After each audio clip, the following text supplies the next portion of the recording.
끝으로 한번 지금 이 얘기 한번 해보죠. 지금 대선 레이스가 강력하게 3파전으로 조금 나눠지는 분위기입니다. 저희가 그동안 민주당이나 국민의힘 얘기만 했었는데 자 요즘 뜨고 있는 또 후보가 이준석 대선 후보입니다. 굉장히 주말 동안 몸값이 많이 올랐어요. 네. 어떤 행보 때문이라고 보세요? 뭐 일단은 양 당에 지쳐 있는 사람들이 이준석을 선택하겠다고 하는 그러한 특히 젊은 층에서 많은 표심 이동이 많은 것 같아요. 국민의힘의 지난 주말 사태에서 기다리다가 그 결과의 과정을 보면서 나는 이준석에게 그냥 투표를 하련다. 저 개인적으로도 상당히 많은 연락을 받았습니다. 저희 방송하러 오는 도중에도 전화 한 통화 받았어요.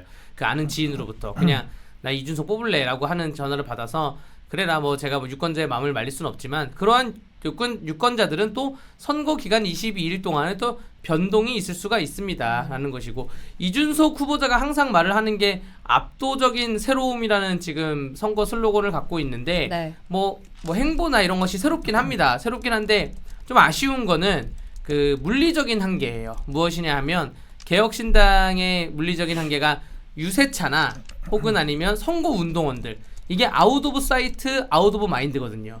그러면 이렇게 지역 서울이야 수도권이야 모르겠지만 오늘 광화문에서만 출정식을 한다고 해요. 그 출정식 할 때는 모르겠지만 당장 제가 지금 살고 있는 강원도 춘천시만 하더라도 그 춘천시의 인구수가 한 29만 됩니다. 한 30만 정도의 소도시 분들은 유세차가 안 보이고 선거운동원들이 안 보이면 아, 그 후보는 없는 건가? 라고 생각을 하게 됩니다. 그래서 그런 물리적 한계를 극복을 해야 좀 완주를 할 수 있다고 보여지고요. 예. 본인께서는 완주를 한다고 하니까 완주를 하면서 만약에 15% 이상의 득표를 얻으면 나중에 또 굉장한 의미가 있을 거라고 생각이 됩니다. 15% 말씀하셨는데 15% 돌파하는 게 가능할까요? 어떻게 보세요?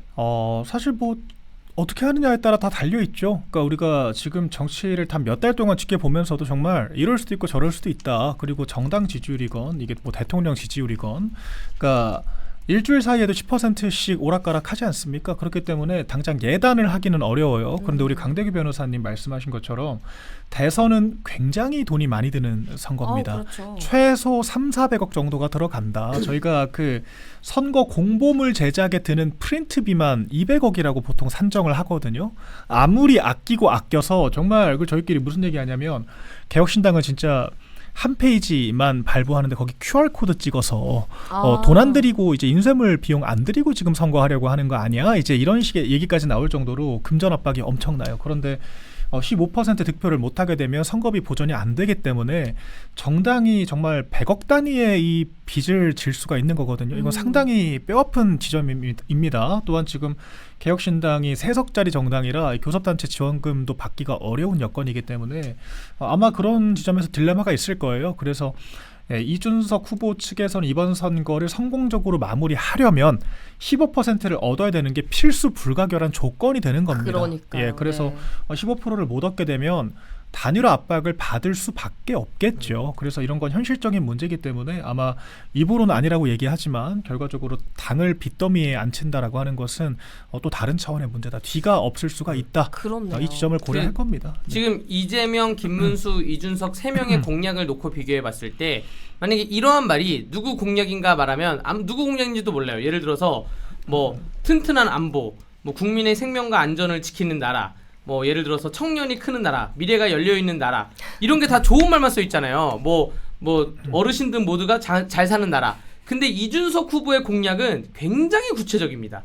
뭐냐 하면 현역 대상자 가운데 장교 선발, 국가 과학 영웅 예우제도 도입. 이게 이제 논문이 어디에 들어갔을 때 올림픽에 그 연금을 주는 것처럼 논문도 연금을 준다는 그런 내용이고 중국 베트남 공장을 다시 대한민국으로. 그러니까 공약 자체가 지금 새 후보가 이재명, 김문수, 이준석 새 후보가 모두 10개의 공약을 냈잖아요. 네. 지금 두 후보, 거대 양당 후보들의 공약은 한 두리뭉실해요. 누가 듣던 도덕책 같은 공약이에요. 근데 이준석 후보의 10개의 공약은 이 중에 한 5개만 하더라도 뭔가 정말로 새롭게 변할 정도로 좀 뭐라 그러지?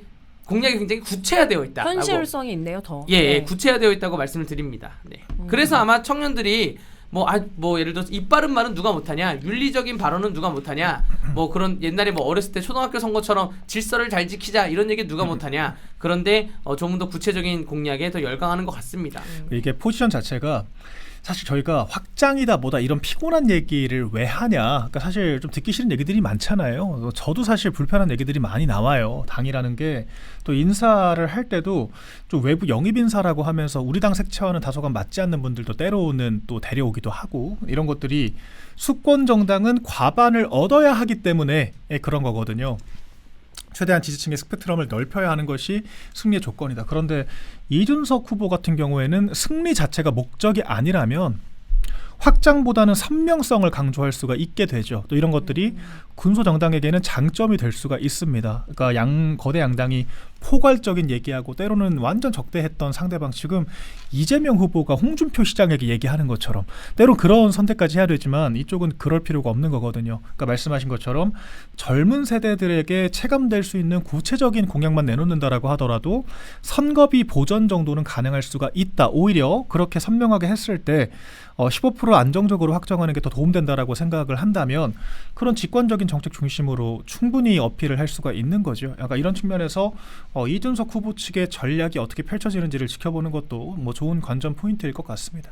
지금 이준석 대선 후보의 그 행보를 보면은 첫 유세를 호남에서 시작했고 또 이제 뭐 대구, 경북, 부산을 잇따라 찾았단 말이에요. 그러면 어떻게 보면 이제 보수의 표심을 좀 공략하는 것으로 보이는데 이렇게 되면 보수당 입장에서는 이준석 후보가 만약에 정말 말씀하신 것처럼 6%에서 7%가 아니라 15%까지 이제 지지율을 얻게 되면 보수표를 이제 갈라먹거나 단일화가 안 된다면 조금 불안해지는 건 아닐까요? 그렇죠. 근데 이게 선거가 지나가봐야 압니다. 사실 3파전이기 때문에 사실 명확하게 보일 거예요. 그러니까 이준석 후보와 만약에 김문수 후보가 합쳐서 과반을 넘겼다라고 하면 단일화 했으면 이겼을 거다라는 얘기가 나올 텐데 네. 만약에 합쳐도 이재명에 비해서 많이 달린다라고 하면은 반대로 그냥 선거 자체가 좀 이렇게 무기력하게 끝날 수도 있는 거죠. 결론적으로는 일단 두 사람이 어떤 식으로든 파이를 과반 이상으로 늘리는 게 선행 조건인 겁니다. 그래서 두 사람이 합쳐서 이재명을 압도하는 그림이 나와야 네. 단일화 논의도 의미가 있어지는 것이고요. 아마 그런 측면에서 양측 다 일단은